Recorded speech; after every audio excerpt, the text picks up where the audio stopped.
Le 21 mai 2025, un convoi militaire traverse Ouagadougou et la routine cède. En une seule journée, environ 6 milliards de francs CFA en blindés, drones et communications modernes sont remis au VDP afin de survivre aux embuscades et aux engins explosifs improvisés, sans dépendre d'une aide assortie de conditions. Mais que vaut ce seuil pour la sécurité ordinaire et la marge de manœuvre au-delà de la mise en scène lorsque Ibrahim Traoré refuse une aide conditionnelle? Si le symbole est clair, l'effet durable reste à mesurer, et le pays n'a pas droit à l'illusion ni au confort des slogans. La promesse de ce récit est volontairement étroite et exigeante, partir d'un fait précis, daté, puis dérouler ses conséquences réelles sans extrapolation ni slogan. Il ne s'agit pas de célébrer un convoi, mais de comprendre ce que l'arrivée d'équipements modernes change concrètement et ce qu'elle ne change pas encore pour la sécurité, l'autonomie politique et la vie quotidienne. L'enjeu pour le public est direct, disposer de repères clairs pour distinguer un symbole puissant d'un effet durable en observant des mécanismes plutôt que des discours. 3 niveaux de stakes structurent l'analyse. Voici un autre aspect à considérer. D'abord, l'opérationnel. Réduire l'incertitude sur le terrain face aux embuscades et aux engins explosifs improvisés qui façonnent la peur ordinaire. Ensuite, le politique. Le choix assumé de partenaires et le refus d'une aide conditionnelle présentée comme une affirmation de souveraineté. Enfin, le social. La fierté peut monter au même rythme que l'attente, et l'attente peut devenir pression. Sous Ibrahim Traoré, ce moment devient un test de cohérence.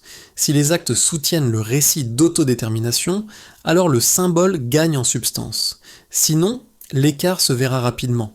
En une seule journée, environ 6 milliards de francs CFA sont concentrés à Ouagadougou le 21 mai 2025, sous forme de blindés, de drones et de communications modernes. Cette livraison groupée crée un avant et un après lisible, non par accumulation progressive, mais par effet de seuil assumé dans le récit officiel. Sous Ibrahim Traoré, ce choix transforme l'équipement en signal autant qu'en outil et déplace l'attention vers ce que permet une combinaison cohérente plutôt qu'une aide fragmentée. Le contexte immédiat est celui d'une guerre asymétrique où l'incertitude structure la vie ordinaire. Les embuscades et les engins explosifs improvisés ont imposé des déplacements lents, une prudence constante et une logique largement réactive. Les unités avancent souvent en réponse à des alertes tardives avec des marges de décision réduites. Le texte disponible insiste sur cette vulnérabilité initiale, pour mieux mettre en relief la rupture recherchée. Le mini-reveal tient moins à la puissance brute qu'à l'architecture du dispositif. Les blindés répondent aux menaces les plus concrètes sur les axes, en réduisant l'exposition immédiate. Les drones déplacent le centre de gravité vers l'anticipation, en produisant du renseignement en temps réel sur des zones étendues. Les communications modernes ferment la boucle, en reliant les unités, accélérant la transmission et la décision. L'argument central est systémique. Sans vision, la protection s'épuise. Sans coordination, la vision reste inutilisée. Un micro-cas éclaire cette logique. Sur des routes décrites comme exposées, un convoi mieux protégé ne garantit pas la victoire, mais modifie le calcul du risque. Tenir une position plus longtemps, évacuer sans rupture, décider sans délai excessif deviennent possibles. Même avant toute mesure chiffrée durable, le moral évolue lorsque l'information circule et que la chaîne tient. Reste la question structurante, déjà posée par Ibrahim Traoré dans le récit. Ce gain de posture réduit-il vraiment l'incertitude vécue sur le terrain ou ne fait-il que déplacer l'attente? Le récit avance sans héros spectaculaire mais avec un personnage guide fonctionnel. Voici un autre aspect à considérer un côté, le volontaire des VDP, exposé sur les pistes, habitué aux alertes soudaines, à la fatigue et à l'imprévisibilité des attaques. De l'autre, l'unité reliée au reste du dispositif, celle qui reçoit l'information, transmet les ordres et coordonne les mouvements. Ensemble, ils incarnent ce que l'arrivée d'équipements modernes est censée transformer au-delà de l'image du convoi. Un premier impact précoce concerne la mobilité. Sur des axes où l'embuscade est une menace permanente, un véhicule mieux protégé ne promet pas la victoire, mais il modifie le calcul du risque. La protection contre mines et attaques réduit l'exposition immédiate, permet de tenir une position plus longtemps, d'évacuer sans rupture et d'avancer sans immobilisation prolongée.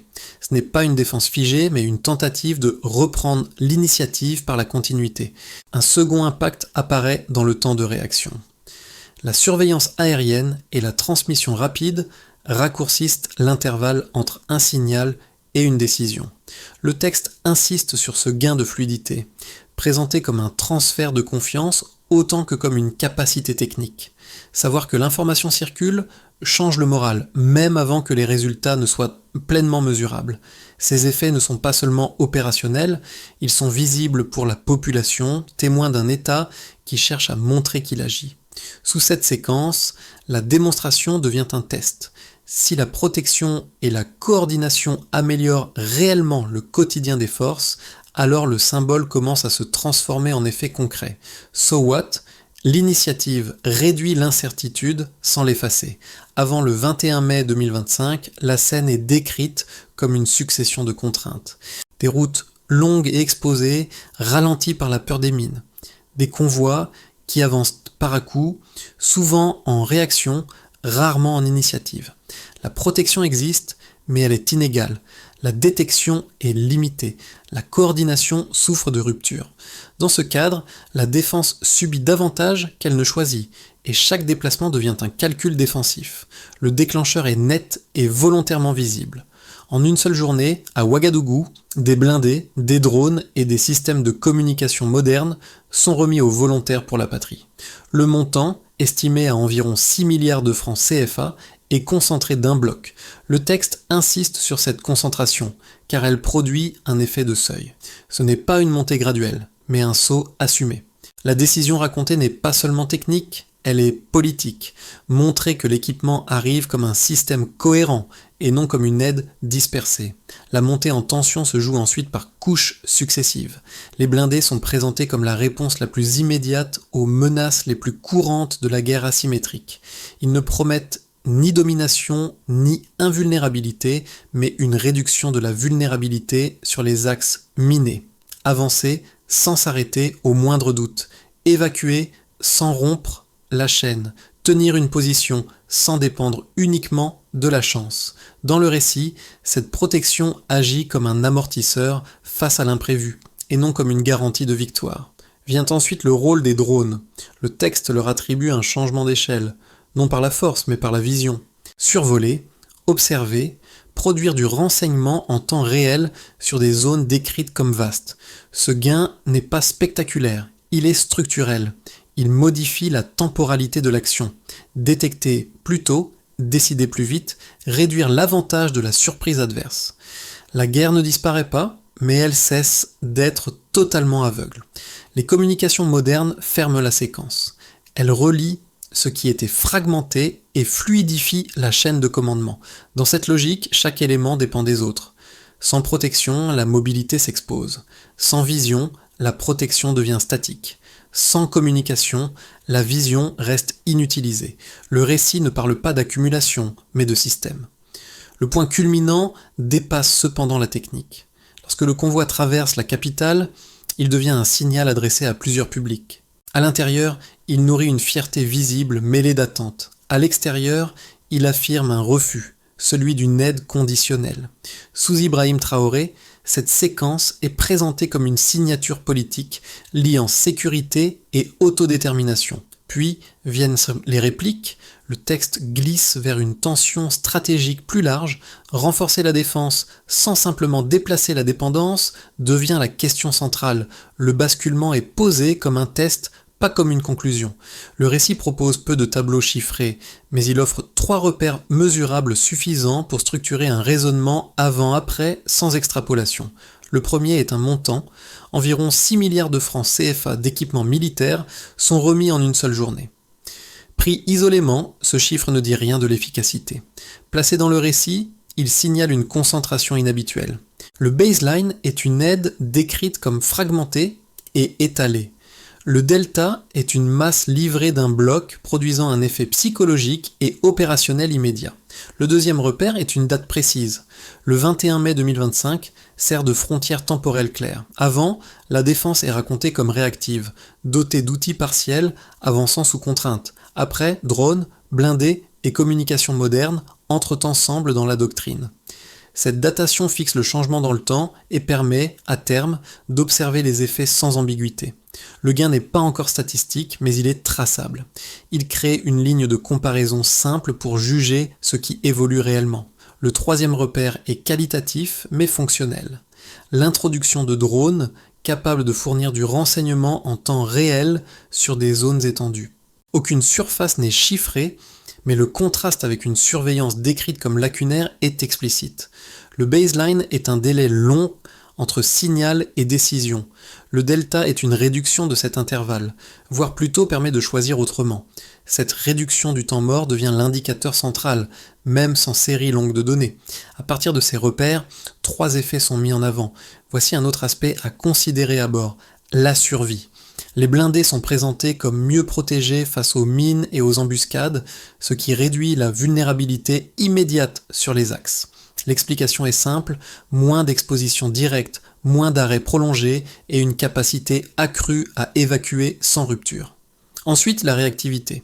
Le renseignement en temps réel raccourcit la chaîne décisionnelle.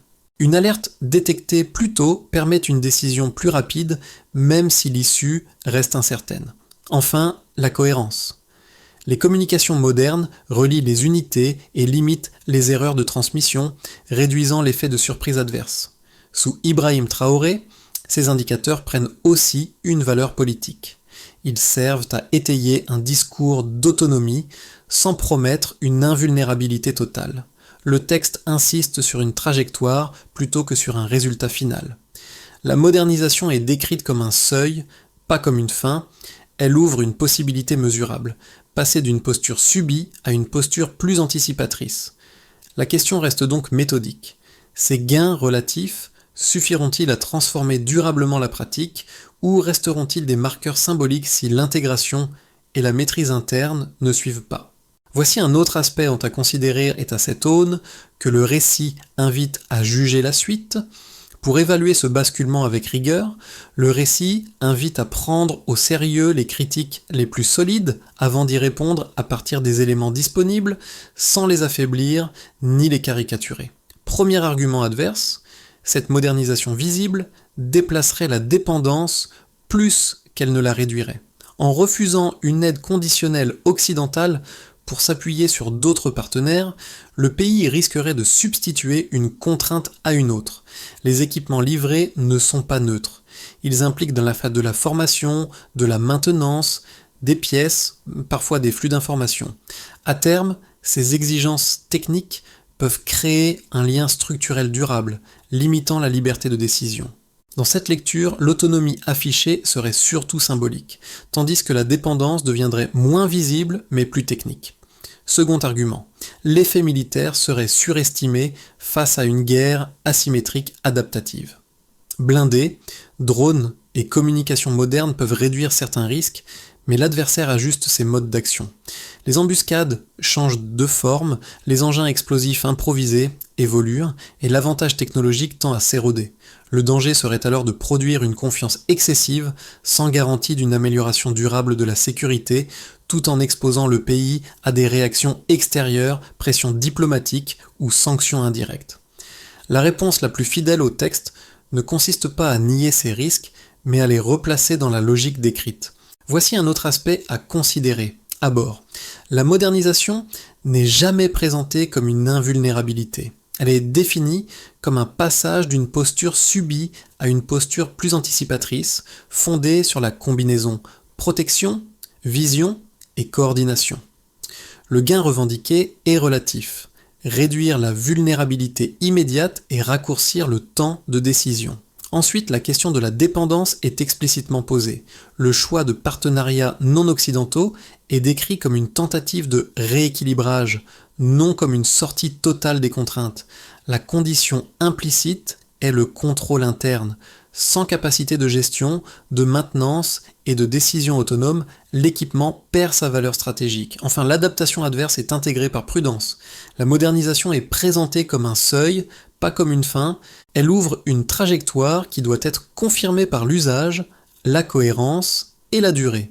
La question qui demeure est pratique.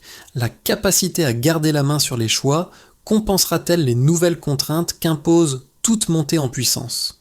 Jusqu'ici, le récit suivait l'équipement et ses effets immédiats. À ce point médian, la bascule devient politique et structurelle. Le convoi cesse d'être seulement une réponse aux embuscades ou aux mines, il révèle une méthode. Ce qui change réellement n'est pas l'arrivée d'outils modernes, mais l'obligation qu'ils imposent à l'État, se positionner clairement face à ses propres choix dans la durée. L'autonomie, telle qu'elle est suggérée, ne se prouve pas par l'accumulation de matériel. Elle se mesure à la capacité de les intégrer sans qu'ils dictent la stratégie. La question de la dépendance cesse alors d'être abstraite. Elle devient opérationnelle. Qui fixe les priorités d'emploi?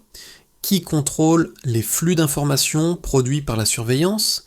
Qui arbitre lorsque les impératifs sécuritaires entrent en tension avec les équilibres diplomatiques ou économiques? Voici un autre aspect à considérer, est à ce moment que la figure d'Ibrahim Traoré change de registre. Elle n'incarne plus seulement un refus de l'aide conditionnelle, mais une exigence de cohérence. Le récit le place face à une responsabilité centrale, transformer un signal fort en cadre durable sans laisser les partenariats définir l'agenda à sa place. Le midpoint reveal est volontairement sobre. Le véritable enjeu n'est pas la puissance acquise, mais la discipline stratégique qu'elle impose. À partir de là, les conséquences doivent être évaluées non sur l'image, mais sur les effets réels. Les effets de ce basculement ne se lisent pas de manière uniforme. Le récit invite à distinguer 4 groupes d'acteurs pour éviter une conclusion unique là où les conséquences divergent. Cette différenciation est essentielle pour mesurer ce qui relève d'un gain réel et ce qui reste conditionnel. Pour l'État, l'impact est d'abord opérationnel, puis politique. La combinaison protection-vision-coordination promet une capacité accrue à reprendre l'initiative dans un environnement asymétrique. Les blindés réduisent la vulnérabilité immédiate sur les axes, les drones déplacent l'effort vers l'anticipation et les communications modernisées raccourcissent la chaîne décisionnelle. Politiquement, l'événement devient un signal de souveraineté, refuser une aide conditionnelle et afficher une marge de manœuvre accrue. Sous Ibrahim Traoré, ce double registre crée une exigence de cohérence. Le gain symbolique ne tient que s'il s'accompagne d'une gestion maîtrisée des moyens et d'une continuité dans l'usage. Pour les entreprises, l'effet est indirect mais déterminant. Le texte ne détaille pas de secteur précis, mais il suggère un mécanisme clair. Si les routes deviennent plus prévisibles et les déplacements moins exposés, l'activité gagne en continuité. La sécurité relative facilite la planification, la circulation des biens et certaines décisions d'investissement. En contrepartie, la reconfiguration géopolitique introduit un risque. Les choix de partenaires peuvent entraîner des réactions extérieures, des avertissements ou des frictions financières. Le bénéfice économique dépend donc moins de l'image du convoi que de la stabilité durable qu'il est censé produire. Pour les citoyens, l'impact se déploie sur 2 registres qui coexistent. Voici un autre aspect à considérer un côté, la fierté et le moral. Voir des blindés et des drones est raconté comme la preuve que l'État agit et tente de reprendre la main. De l'autre, la persistance de la peur. La guerre asymétrique ne disparaît pas par décret, et la modernisation promet une amélioration, non une disparition des menaces. Cette tension nourrit une attente forte. Si une nouvelle capacité est affirmée, des résultats perceptibles sont attendus dans la vie quotidienne, sur la durée. Pour la région enfin, l'événement dépasse le cadre national. Le récit l'inscrit dans une dynamique plus large du Sahel et de l'Afrique de l'Ouest. Il suggère un possible effet d'entraînement, un modèle d'autodétermination qui pourrait inspirer mais aussi déplacer la compétition entre puissances. Les partenariats non occidentaux deviennent alors un facteur de recomposition stratégique, avec des conséquences qui excèdent les frontières. À travers ces 4 lectures, une constante apparaît. Le convoi n'est ni une solution miracle, ni un simple symbole. Il ouvre une phase d'exigence accrue. Sous Ibrahim Traoré, l'alignement entre sécurité, économie, société et région devient la condition décisive. Ces effets pourront-ils rester compatibles dans le temps ou finiront-ils par entrer en tension ? À partir de ce point, le récit permet d'envisager 3 trajectoires possibles sur les 6 à 12 prochains mois, sans prédire ni attribuer de probabilité. Chaque scénario part du même socle. Un convoi visible, des capacités renforcées et une ligne politique d'autonomie affichée. Ce sont les conditions d'enchaînement qui font la différence. Dans le scénario de base, l'intégration des équipements progresse de manière régulière mais prudente, les blindés améliorent la continuité des déplacements sur certains axes, les drones renforcent la surveillance et les communications fluidifient la coordination sans éliminer les frictions. Les gains restent partiels mais tangibles. Sur le plan international, les partenariats non occidentaux se consolident de façon pragmatique, tandis que les critiques persistent sans se transformer en rupture ouverte. Dans ce cadre, l'enjeu principal devient la cohérence interne, financer la maintenance, former les personnels et préserver la capacité de décision sans diluer la marge de manœuvre. Un scénario plus favorable repose sur un effet cumulatif. Si les 3 composantes fonctionnent réellement comme un système, alors la réduction du temps entre détection et action devient visible. La mobilité protégée augmente la continuité des opérations, le moral progresse et l'incertitude recule dans certaines zones. La population perçoit une amélioration relative du quotidien sécuritaire, même si tout n'est pas stabilisé.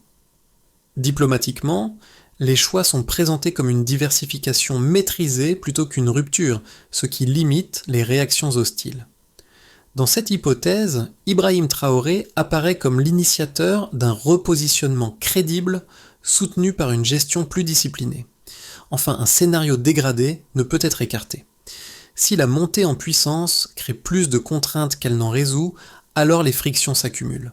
Les dépendances techniques prennent du poids, les réactions extérieures se durcissent et l'économie subit des pressions. Sur le terrain, les gains tactiques existent, mais sont absorbés par l'adaptation adverse. L'attente sociale se transforme en fatigue, et l'autonomie proclamée se fragilise faute de résultats durables.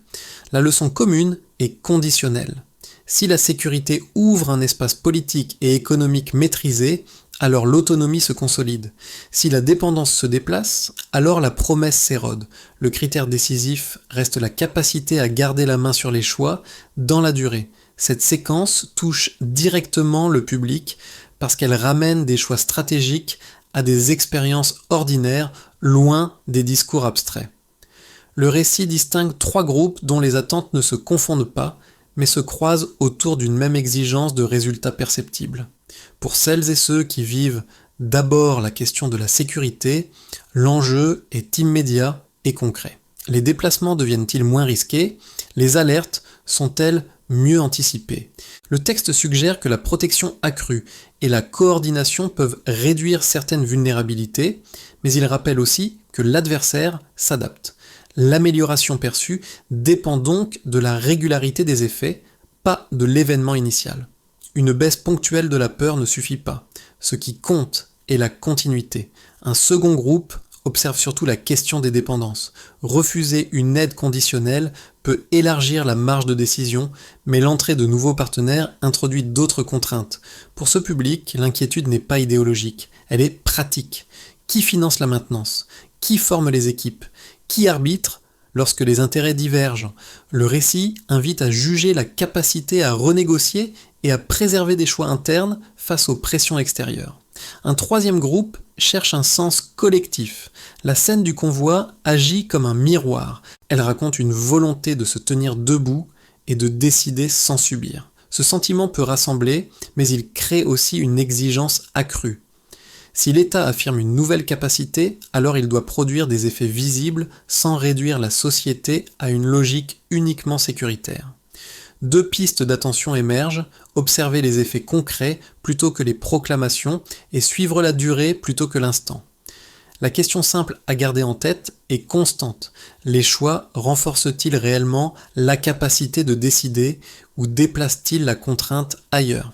À ce stade, le récit permet d'esquisser une trajectoire d'action sans ajouter de faits nouveaux, en traduisant les intentions affichées en exigences opérationnelles. Il ne s'agit pas d'un programme, mais d'un enchaînement logique de priorités, lisible et vérifiable dans le temps. Première étape, immédiate. Stabiliser l'usage des équipements comme un système intégré. Blindés, drones et communication ne produisent un effet que s'ils fonctionnent ensemble, sans rupture. L'exigence centrale devient l'interopérabilité. Qui coordonne, qui transmet, qui décide lorsque l'information arrive. Le critère d'évaluation est simple. Continuité des liaisons, réduction des erreurs de transmission et capacité à maintenir l'action sans désorganisation. Deuxième étape, à court terme, renforcer la chaîne décisionnelle. Le texte insiste sur le temps réel comme gain clé. L'objectif est de raccourcir durablement le délai entre détection et action en reliant opérateur, commandement local et unité sur le terrain.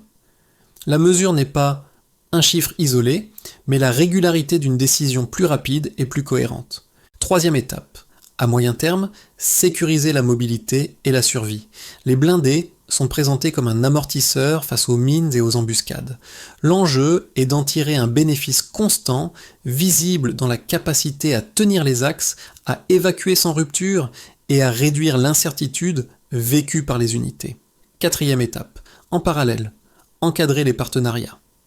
Le récit souligne le risque de dépendance déplacée. Les accords doivent rester lisibles, réversibles et compatibles avec une marge de décision interne.